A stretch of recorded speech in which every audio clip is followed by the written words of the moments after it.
everybody and welcome. It's Catherine and it's Sewing Tuesday, and yeah, you'll have to bear with me. It's been a bit of a nightmare trying to get the camera in a good spot to catch you, and also to get the light in, and I'm having to stand up to do my machine, so my stitches aren't very straight. but hopefully we'll make a chenille heart today for our heartfelt thanks project, and yeah, show you the technique of chenilling, hopefully. So this is one that I've already done, and it can be more. You can put this in the washer, and you know, it ruffles all the edges up better and you get more of the underneath colours shining through. You might decide that's enough scrappiness you want, but as you can see here, where we've got the cuts, we've got some lovely colourways under there.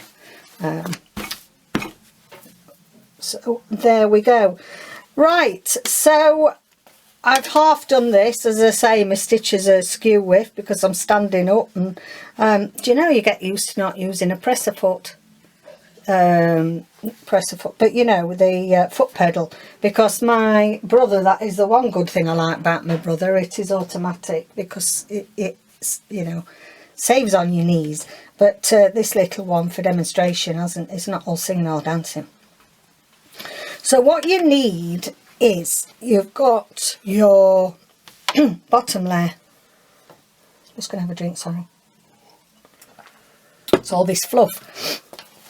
You've got your bottom layer, which I use calico, or is it burlap, and then another layer of thickish material, because you don't want your cuts to come through to the back, else it'll all drop to bits.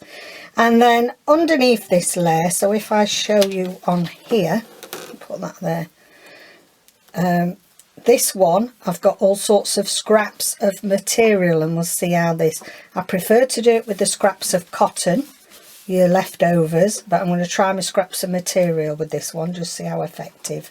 Just shoved any old stuff underneath there. Okay, and on the top you really want a fabric that is, I'll put that over there, a fabric that's going to fray. There's no point in having some cotton or something on that when you get the edges it's not going to fray, because the whole idea of this is the more it frays, the more chenilling it, you know, more happens, and the more you get the nice colours showing through.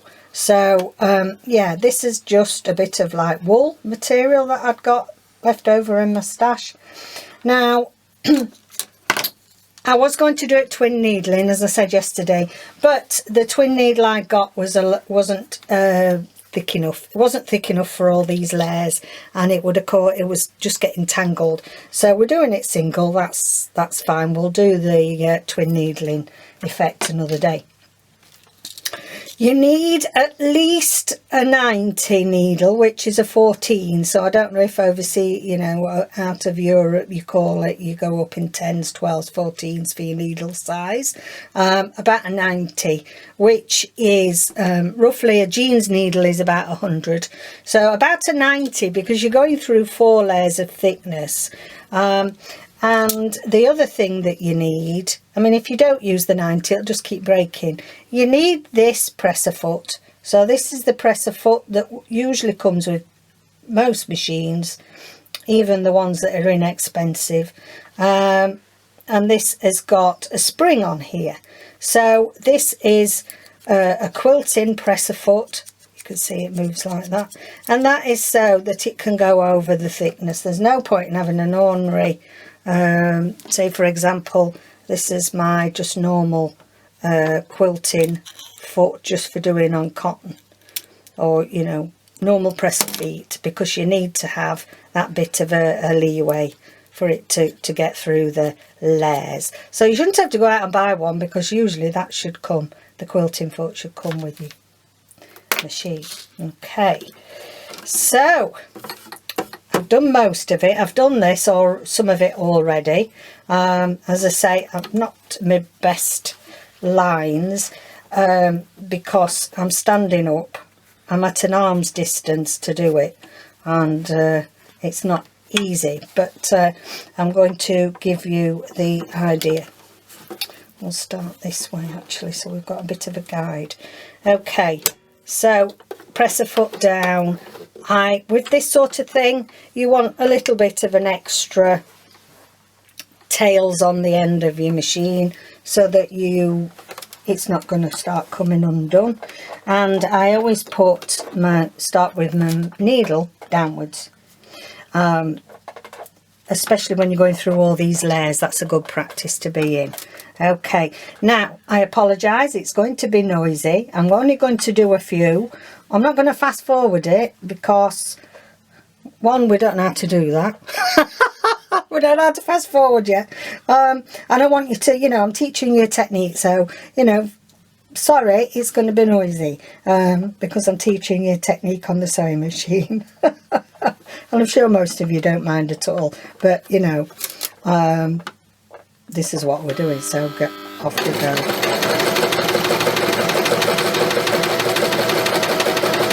Nice and steady, because this isn't as thick as the one that's got loads of fibres. You find that this one will run smoothly. The only thing is with having your quilting foot on, you haven't got really a proper guide for keeping it straight.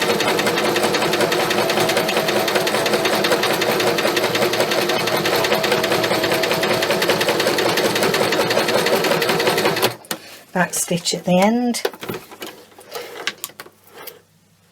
Okay, that's a terrible stitching, Catherine. Absolutely terrible, that is. That's too wide because you'll end up with all your stuffing coming out. So we're going to go back in the middle, okay?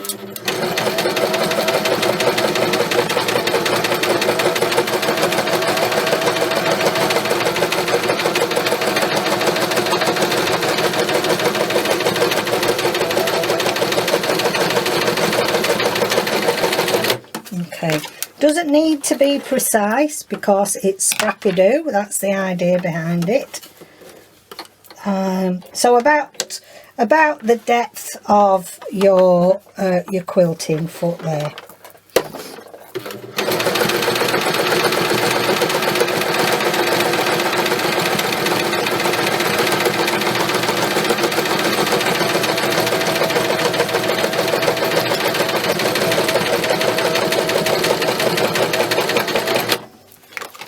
The other thing is I like to do this on stitch size about 4. I'll just do one more for you.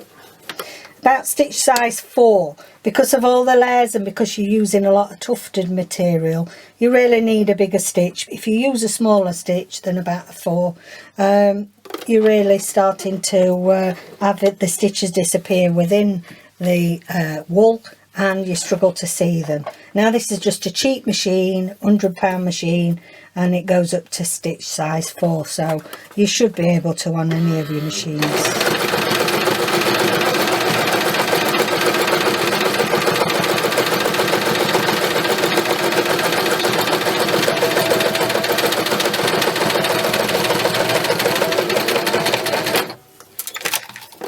Okay, so I hope you get that idea. So you just keep carrying on.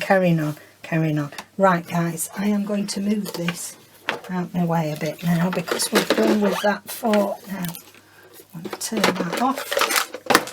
Okay, so I'm back. Well, I've had to move everything out of the way because I just couldn't work with the machine in there, and I've finished it off camera, and I've started doing some of the chenille process, so I'll show you how that works. So you need to sharpen your scissors really to to get the best effect. And if you've got some like this that's got a flat edge and then a pointy edge, they're the best if you can. That's quite flat and that's quite pointy. Okay, so I hope you can see this all right. I'm sorry, I hope my head's not in the way. So what you do down here, this is how I do it for ease because I've got this little blade, is I just blade the end bits like that, so you can see where you can get your scissors in. Okay, now the thing with this, you don't want to go through to the back, and you don't want to cut straight like that, like we normally cut. This is more of a sideways, so you can see as you push it up a bit, you can see that all you've got there, I hope my hand's not in the way, is your top layer. So you just glide your scissors through, pull your top layer up and snip. If you feel that there's a load of resistance, then you can't so much with this, but when you've got a load of threads underneath, you know, just be careful you're not cutting through them. So it's just a matter, and this is the chenilling part, you've got your scissors on the side,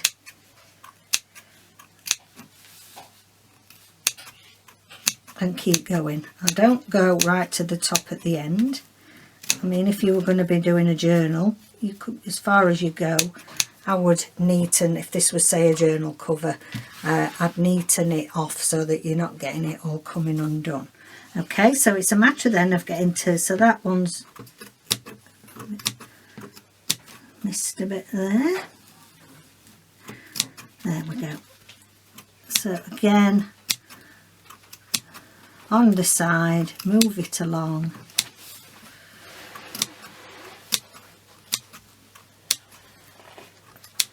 You can tell that you're only through that first layer, so start off just gradually, just ease your scissors underneath it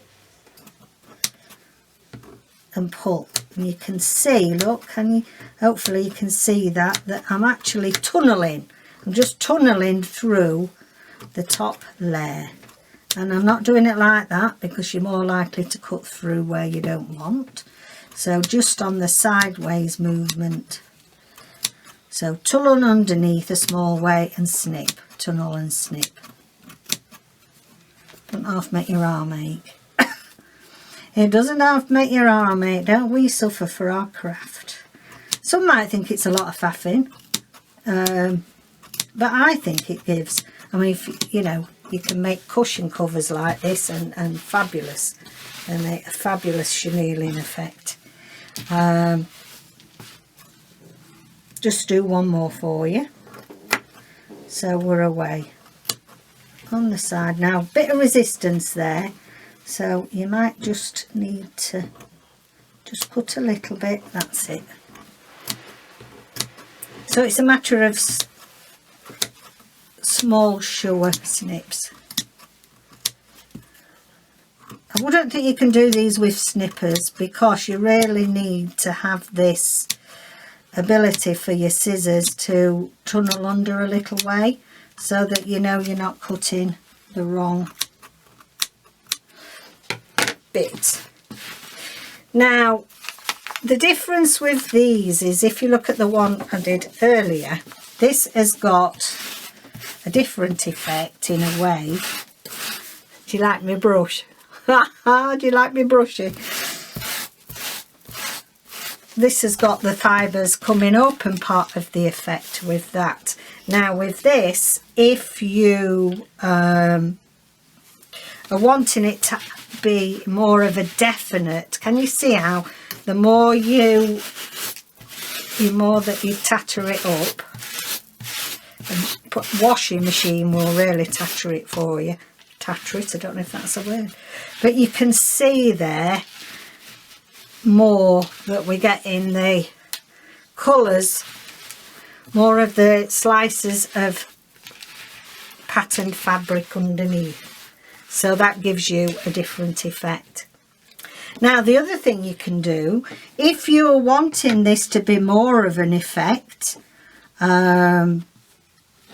you want it to be showing more clear than that, you can snip some bits out.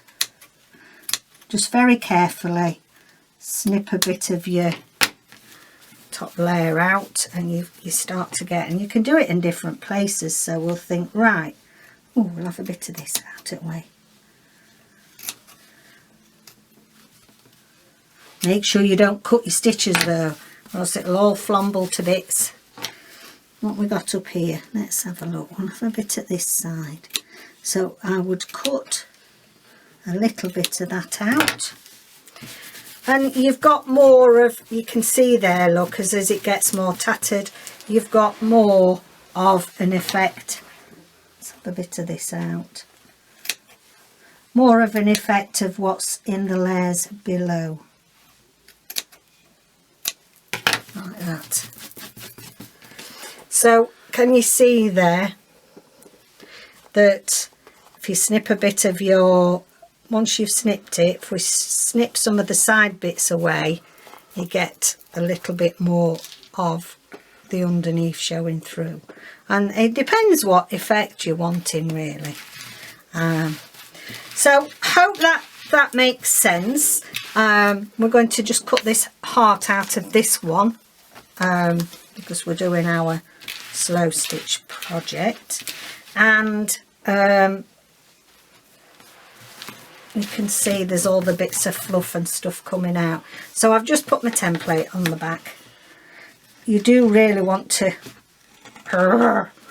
sharpen your scissors because, as I say, we're going through quite a lot of layering here. And also, you know, if you're using more of your fibres rather than flat pieces of scrap material, you know, you can be going through quite a lot of thickness. I'll be moaning tomorrow, my hands hurt.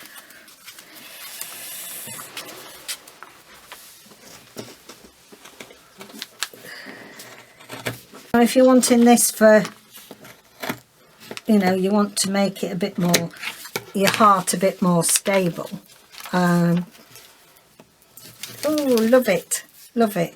You can sew, you know, you can do something round the edges, and you can see that's caught that little bit there, but we, you know, we don't know where we were cutting it, but that's all part of the thing. But I didn't want it to fall off right in an important bit, but never mind, we will do it. So yeah, you think you need some sort of stabling stitch round the outside. So I've got my square, and you've got all that to be doing stuff with. I just made a couple of scrappy tags for some scrappy bits, and yeah, you can even make tags with the leftover bits if you like. So I've got my square tag as we were talking about last week. Let's get Duck out the way. He's annoying. He's annoying the proceedings. Now that's the same template as last week and don't fit on. Have we not got all these quite the same? Let's have a look. Should be. They should be the same. I've just got a few bits of scraps I thought I might like there. I'm going to do it on this side actually, otherwise I'm going to just trim it a little bit.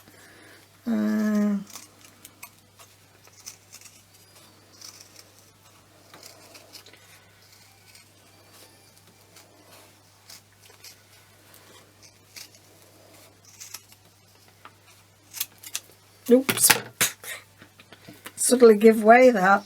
That's better. That's better.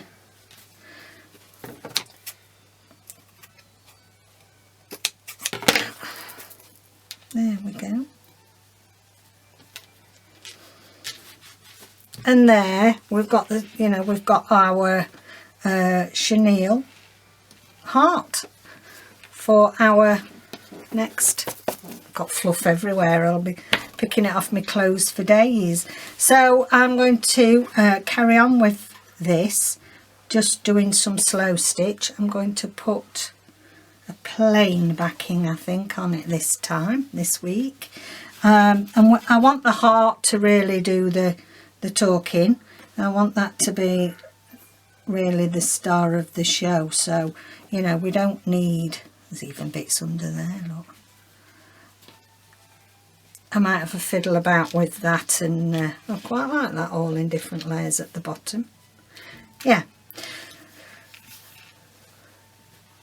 So, hope you've enjoyed that. I mean, obviously this is not shielded as much as it could be when I've got more time. I can do a bit more brushing with it, or put it in, as I say, do a few pieces at once and just shove them in the washer.